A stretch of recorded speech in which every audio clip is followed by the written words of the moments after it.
మరి సొంత ఆదాయాల విషయంలో రాష్ట్రాలతో పోల్చిన లేదా కేంద్ర ప్రభుత్వానికి సంబంధించిన ఆదాయాలు చూస్తే 9.64% పురోగతి. కేంద్ర ప్రభుత్వానికి సంబంధించిన ఆదాయాలు చూస్తే 9.64% పురోగతి. వెరస్ మన రాష్ట్ర పురోగతి 1.97%. మన రాష్ట్రానికి సంబంధించిన పురోగతి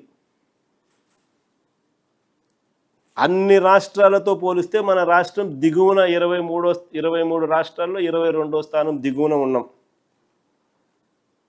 దాదాపుల్లో మిగతా రాష్ట్రాల కనీసం దరిదాపుల్లో కూడా లేవు. కానీ చంద్రబాబు నాయుడు గారు ఏమంటారు, వృద్ధి రేట్లో మాత్రం జిఎస్టిపి గ్రోత్ రేట్ వృద్ధి రేట్లో మాత్రం దూసుకుపోతున్నాము, దేశం కన్నా ఇంకా మనమే పై స్థానంలో ఉన్నాము. ఏమంటాడు 2024-25లో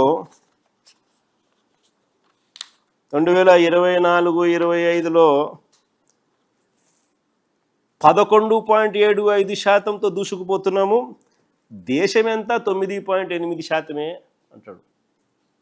మళ్ళా ఏమంటాడు 2025-26లో రాష్ట్రం 10.75%తో దూసుకొని పోతున్నాం, దేశం ఎంత కేవలం 8%తోనే ఉంది అని అంటున్నారు. అంటే 9.64% ఆదాయాల గ్రోత్ రేట్ నమోదు చేస్తే కేంద్రం, వాళ్ళ జీడిపి గ్రోత్ రేటు కనిపిస్తూ ఉండేది 8%. ఒక సంవత్సరము దాని ముందు సంవత్సరము 9.8%. మనం 1.99% ఈయన నమోదు చేస్తూ ఉంటే ఏ రకంగా జిఎస్డిపి వృద్ధి రేటు ఏ రకంగా ఈయన చెప్పినట్టు 11.75%, 10.75% ఏ రకంగా నమోదవుతుంది? ఎవరి చెవులో పువ్వు పెడతా ఉన్నాడు ఈ మనిషి?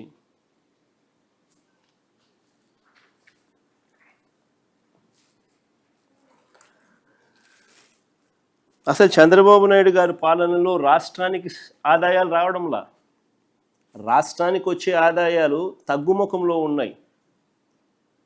పెరుగుదల అనేది మిగతా రాష్ట్రాలతో పోలిస్తే మనం ఎందుకు పెరగడంలా? కారణం రాష్ట్రానికి సంబంధించిన ఆదాయాలు రాష్ట్రానికి రావడంలా. రాష్ట్రానికి సంబంధించిన ఆదాయాలు పక్కదో బట్టి చంద్రబాబు నాయుడు గారి జోబిలీకింత, ఆయనకు సంబంధించిన ఎమ్మెల్యేలకింత, ఆయనకు సంబంధించిన బెనామీలకింత అందరూ పంచుకుంటా ఉన్నారు. దోచుకో పంచుకో తినుకో అన్నట్టుగా. రాష్ట్రానికి సంబంధించిన ఆదాయాలు ఇసుక తీసుకున్నా, మట్టి తీసుకున్నా, సిలికా తీసుకున్నా, లాటరైట్ తీసుకున్నా, గ్రనైట్ తీసుకున్నా, లిక్కర్ మాఫియా ద్వారా లిక్కర్ ఆదాయం తీసుకున్నా, లేదా ప్రభుత్వ భూములు ఎడాపెడా నచ్చిన వారికి నచ్చిన రేటుకు ఎడాపెడా అమ్మే పరిస్థితి తీసుకున్నా, ఇలా వనరులన్నింటినీ కూడా దోచేస్తూ ఉన్నారు. కాబట్టి రాష్ట్రానికి సంబంధించిన ఆదాయాలు రాష్ట్రానికి రావడంలా. మరోవైపు చూస్తే ఆయనకు విమానంతో పాటు ఒక హెలికాప్టరు, ఆయన కొడుక్కో విమానం, ఆ విమానంతో పాటు ఒక హెలికాప్టరు, తర్వాత ఆయనకు మద్దతు ఇస్తూ ఉన్న ఆయన గారి డిప్యూటీ సీఎం పవన్ కళ్యాణ్ గారికి ఆయనకు ఒక విమానం, మళ్ళీ ఆయనకు ఒక హెలికాప్టరు, అందరూ గాల్లోనే. ముఖ్యమంత్రి గారు కొడుకు ఒక పూట విజయవాడలో ఉంటే మరో పూట హైదరాబాద్లో ఉంటాడు, ఇంకో పూట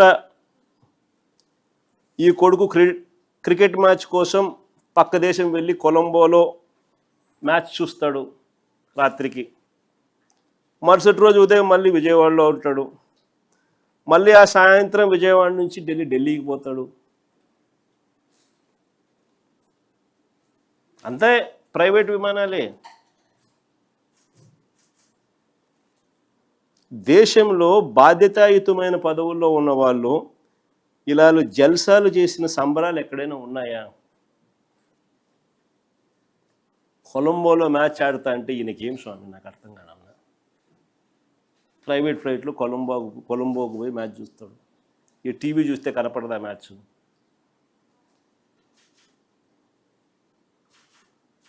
సరే, క్రికెట్ అభిమానివే అనుకో, టీవీ చూస్తే కనపడదా?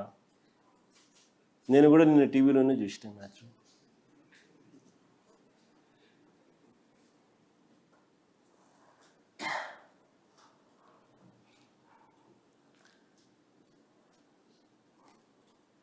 రాష్ట్ర ఆదాయాలు ఎలా పెరుగుతాయి? ఇక రాష్ట్ర అప్పుల విషయంలోకి వస్తే మళ్ళీ అవే గోబెల్స్ ప్రచారాలు. చంద్రబాబు నాయుడు గారి నైజం నిజంగా కుక్కతోక వంకరే. అంటే ఎన్నిసార్లు మనము చెప్పినా కూడా ఎందుకయ్యా అబద్ధాలు చెప్తావు, వాస్తవాలు ఇవి, ఇదిగో వాస్తవాలు అని మనం ఎన్నిసార్లు ప్రజెంటేషన్ ఇచ్చినా, ఎన్నిసార్లు మనం సాక్ష్యాలు ఆధారాలతో సహా చెప్పినప్పటికీ కూడా అవే గోబల్స్ ప్రచారాలు, అవే అబద్ధాలు రిపీటెడ్గా. కుక్కతోక కూడా ఎప్పుడైనా మీరు గమనించే ఉంటారు. దాన్ని కరెక్ట్ చేయడానికి నువ్వు ఇటు చేయండి, అది మళ్ళీ ఆయనకి వెళ్ళిపోతుంది. అందుకనే సామెత కూడా అంటారు కుక్కతోక వంకర అని. చంద్రబాబు నాయుడు గారి నైజం కూడా కరెక్ట్గా అంతే. మొన్నటి బడ్జెట్ ప్రసంగంలో కూడా ఏకంగా 9.74 లక్షల కోట్లు అప్పులు మేము మిగిల్చామంటారు. బడ్జెట్ ప్రసంగంలో వీళ్ళన్న మాటలు అసలు నిజాలేంటో తెలుస్తాయని, రాష్ట్రానికి సంబంధించిన అప్పులు ఎంతుంటాయో రాష్ట్ర ప్రజలకు ఎక్కడ తెలిసిపోతుందేమోనని ఏకంగా బడ్జెట్ పేపర్స్లో అప్పులకు సంబంధించిన టేబుల్ వాల్యూమ్ నెంబర్ 6 ఈ బుక్లో ఉంటుంది. వాల్యూమ్ నెంబర్ 6 బుక్లో దీనికి సంబంధించిన టేబుల్ పూర్తిగా ఎత్తేసినారు, కనపడదు. ఇది ఎప్పుడు జరగదు మామూలుగా. నేను ఆశ్చర్యంగా చంద్రబాబు నాయుడు గారిని ఒకటే అడుగుతా, అయ్యా చంద్రబాబు నాయుడు గారు, ఇక్కడ దాచిపెట్టవచ్చు కానీ మీరు ప్రజెంట్ చేసిన చంద్రబాబు నాయుడు గారు ప్రజెంట్ చేసిన మీ తొలి బడ్జెట్ అప్పటికింకా ఇంత తెలివితేటలు ముదర్రా. ఈయన ప్రజెంట్ చేసిన 2024-25 బడ్జెట్ డాక్యుమెంట్స్లో క్లియర్గా అప్పు ఎంత ఉంది అని, రాష్ట్రానికి సంబంధించిన అప్పులు ఎంత ఉన్నాయని చెప్పి రాసినాడు. పోనీ కాంప్ట్రోలర్ అండ్ ఆడిట్ జనరల్ వాళ్ళు 23-24 లెక్కల్లో కనిపిస్తుంది. వాళ్ళు 23-24 లెక్కలు మరుసటి సంవత్సరం ఇస్తారు. 23-24కు సంబంధించిన లెక్కలు 24-25లో వాళ్ళు రిలీజ్ చేస్తారు.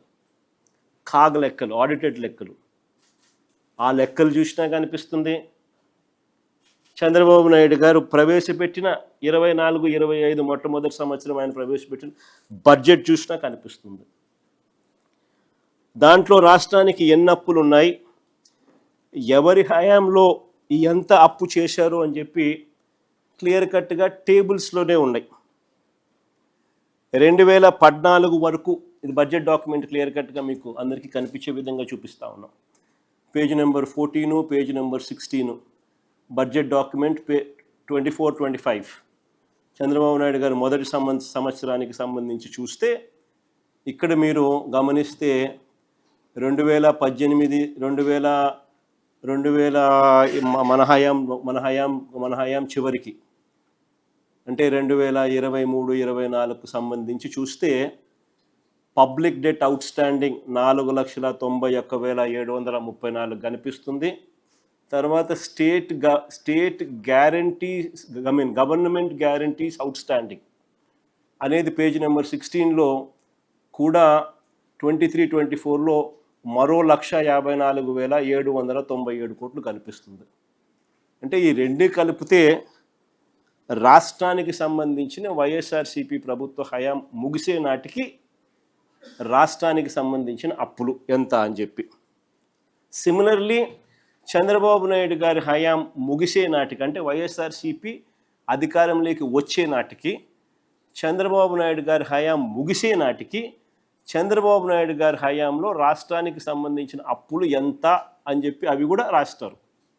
2018-19కి సంబంధించి పబ్లిక్ డెట్ అవుట్ స్టాండింగ్ 2,57,000 చిల్లర కోట్లు అక్కడ కనిపిస్తుంది. పేజ్ నెంబర్ 14లో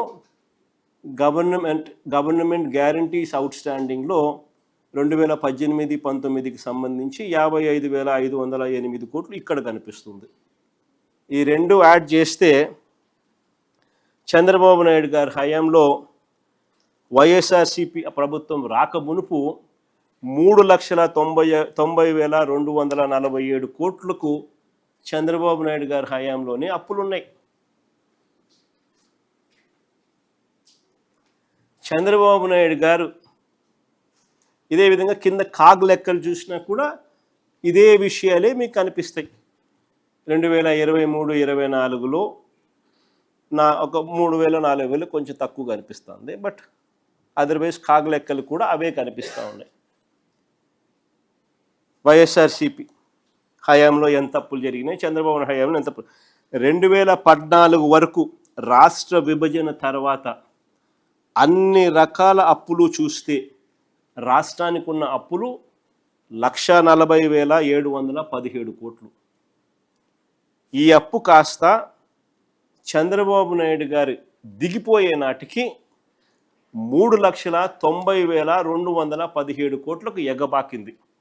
అంటే చంద్రబాబు నాయుడు గారి హయాంలో 2014-19 మధ్య 2,49,350 కోట్లు ఆయన అప్పు చేసినాడు.